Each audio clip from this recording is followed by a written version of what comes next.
Psychonauts. Greetings. Go to paragraph 18 here. This song here is called Machine Elves. Looking for intro songs for Psychonaut page, and that one's called Machine Elves. Produced by Mr. Langford Jackson. Good job. First ever beat made on FL program. And it's pretty funky if I do say so myself. Anyway, let's get to the business. Paragraph 18 here is some fantastic, mind-blowing, life-altering stuff, right? Chapter 18 on is really getting into the juice of it. I think I read if you saw the last video, they said this stuff gets complicated, okay, and tougher to follow. So I'm gonna incorporate a lot of other theories and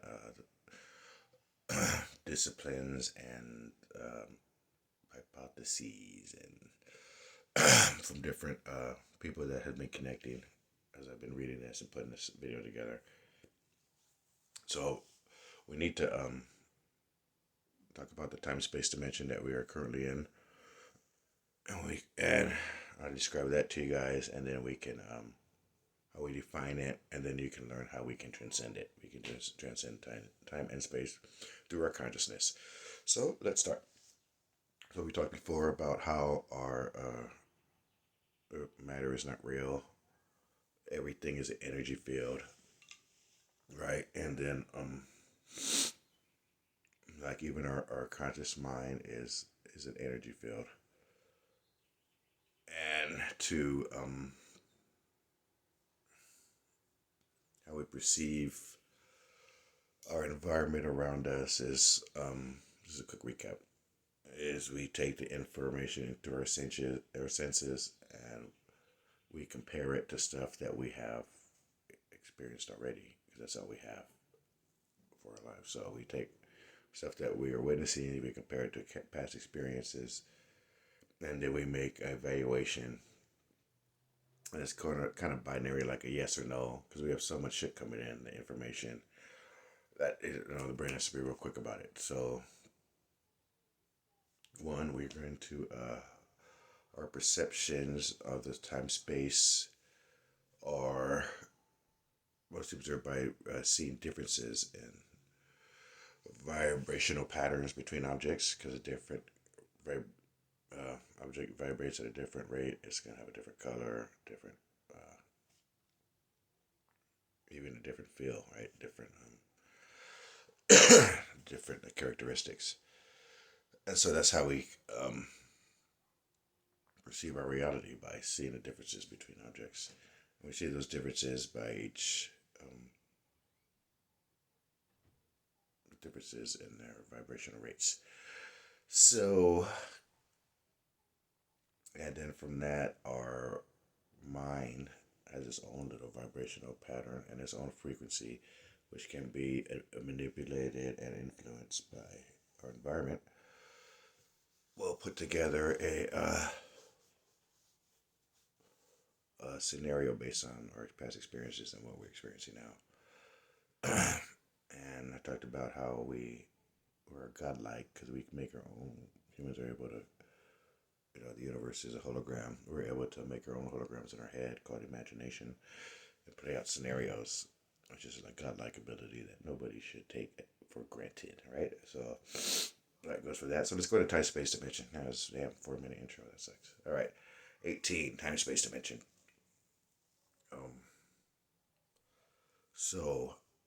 Time pretty much is a measure of a change in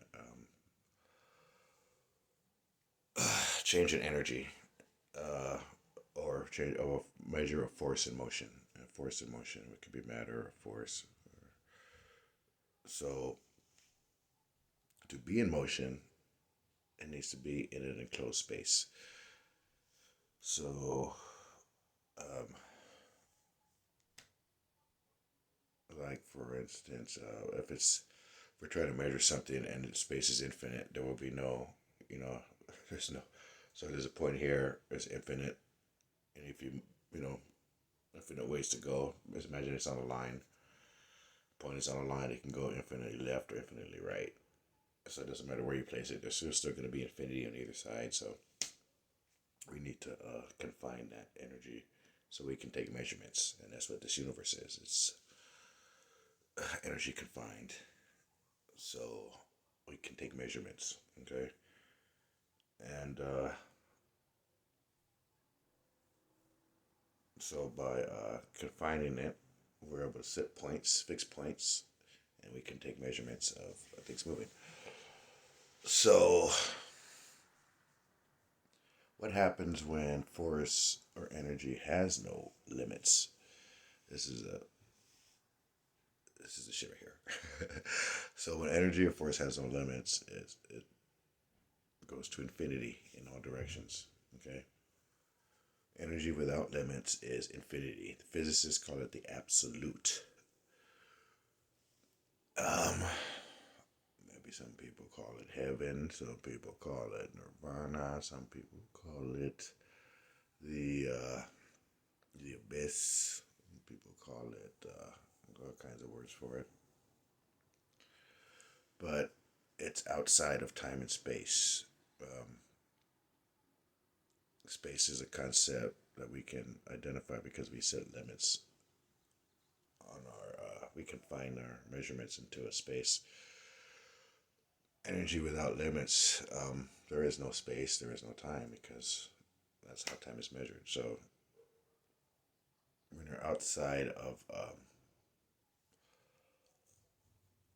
when you're outside of the or when you're in energy without limits, you're outside of space and time. Okay. And so here's the cool part. And so bear with me. I'm trying to put vocalize like those difficult concepts in here. Anyway, so we anything that oscillates, which vibrates, which is pretty much everything. Every minute that you can see in front of you, matter, energy. Anything that oscillates has 2 points where it's in absolute, the top of the wave, and then at the trough, at the peak. So those 2 points for an infinitesimally short period of time, it's an absolute at that one peak, right?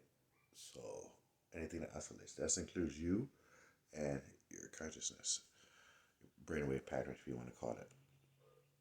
Okay, so when that oscillates, every time I reach a peak for that minute, tiny, immeasurable, tiny moment of time, we were in the absolute. That's happening all the time. Every time brainwave hits the top, every time a brainwave hits the bottom. Okay, so we're constantly in and out of the absolute. So right now, as you're watching me, I'm phasing in and out of the absolute as my brainwaves hit these troughs. Pretty cool, huh? But we can't comprehend it because the space of time is so short that we're there. And so that's where transcendental meditation comes in.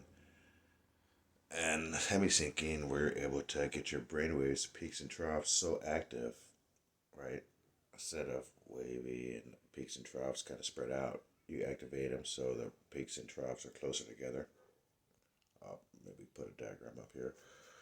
And so when their peaks and troughs are close together, when it almost looks like a solid line, they're so dense, like the Richter scale thing.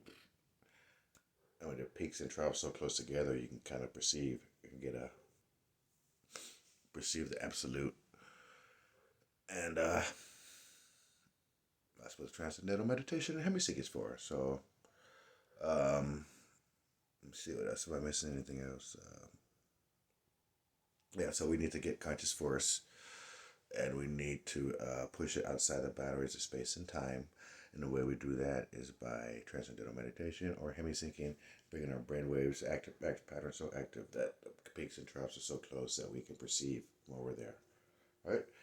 So that's what this time-space dimension, paragraph 18, talks about. Um,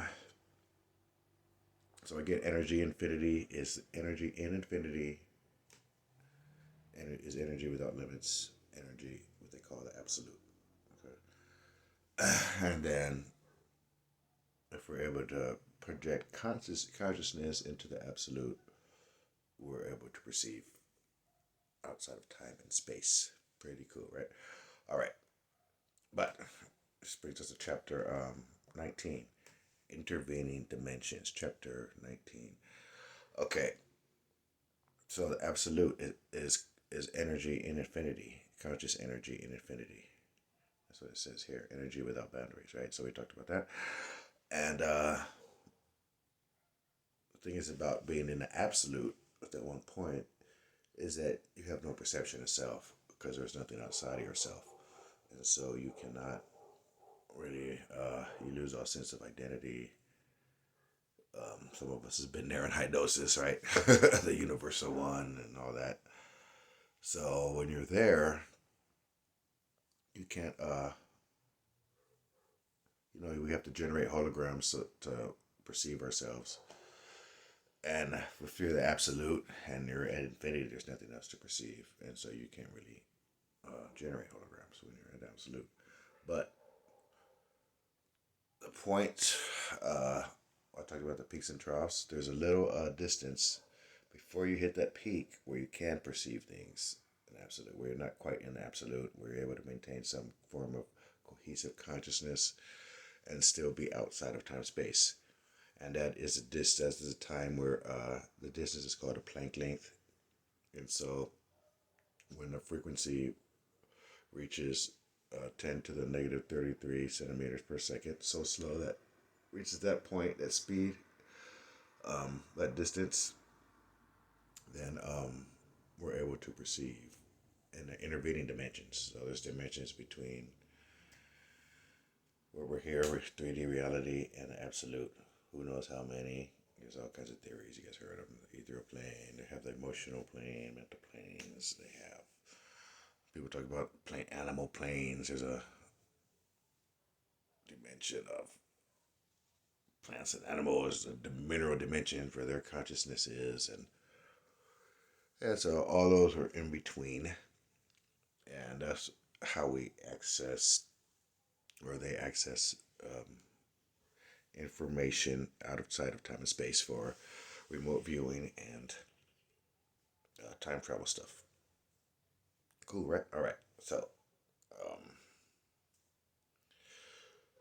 So to enter these dimensions, says here, you got to focus your consciousness like a laser. Remember we talked about the laser focus and the difference between a laser and a light bulb earlier.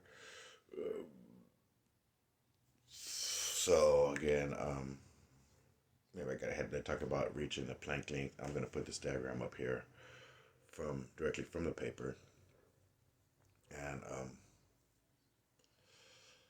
so they call that little spot after we leave the time-space dimension as your brainwave oscillates to the peak or the trough. That little, um, they call that where you click out of reality. So this where it ties into other stuff I learned, like in quantum physics, where particles collide. And from that point on, they're connected. So they can be halfway across the universe. If you affect this one atom, other atoms instantaneously is affected also, switches also. And so this is why quantum physics, Einstein's theories do not work in the quantum realm, quantum physics. And, it's in this paper, actually they bring that up, I think, here. They say this is not disprove Einstein's theory because, if you're halfway across the universe, you can affect one particle instantaneously, that violates the speed of light. It's like way faster than the speed of light. So, but they're excusing this by saying the reason why these two particles can communicate, I gotta shave, is they're communicating when they hit that little Planck spot, that peak or trough, where they come out of time and space, and that's where they're able to communicate. And so they're not really in a time-space dimension where Einstein's theories are confined to that space only. So I guess I could go for that. Whatever. And what are we getting at here? Yeah, so those are clickouts. And so we leave the time space, they call them clickouts. And so we're trying to click out for us. Well, let's talk about, let me see, let's go right into paragraph 20, subatomic particles. I'm getting my head of myself again. That's where it talks about Einstein here. So, the subatomic particles below, how they behave, and this really explains it pretty cool, because they're clicking out when they act weird or like, um, they find like they jump time, and the way they're doing that is by clicking out during those little peaks and troughs. All right, so this kind of brings everything together. Pretty cool. If anybody studies quantum physics, and then you realize that your consciousness is also an energy, confined energy matrix, which can project itself outward in a laser fashion to pierce uh, time and space and retrieve information. This is already 16 minutes. That was 16 minute, quick 16 minutes. So that's 18 through 20. I'm sure we're going to have some more stuff, but I'll keep going since it's running. So, chapter 20, subatomic particles. I'll explain why how the cross communication over long distances works by as they leave time and space in its peaks and troughs. And this one, 21, is dimensions in between. Okay, so dimensions in between are the ones. So remember, I said in absolute, we cannot perceive anything because we don't have any sense of self. So right before we reach this absolute, right after we leave time and space, right before we reach the absolute, in this little area here, in that trough or the peak, or in the peak or the trough, right before we reach it at infinity point, or the absolute point, is where we're able to retain information. So that's our goal, to bring back information from there. And that was chapter 21. Let me scroll down. So in those, and these are the realms here, the dimensions in between that the Psychonauts go exploring in. And I'm finding like the more you take with psilocybin, the deeper into those dimensions you can go. Like with a few grams, in the last video I explained the visible spectrum, how we vibrate at different levels, and you can see shit. So that's how you see your colors and stuff that other people aren't seeing when they're not on psychedelics.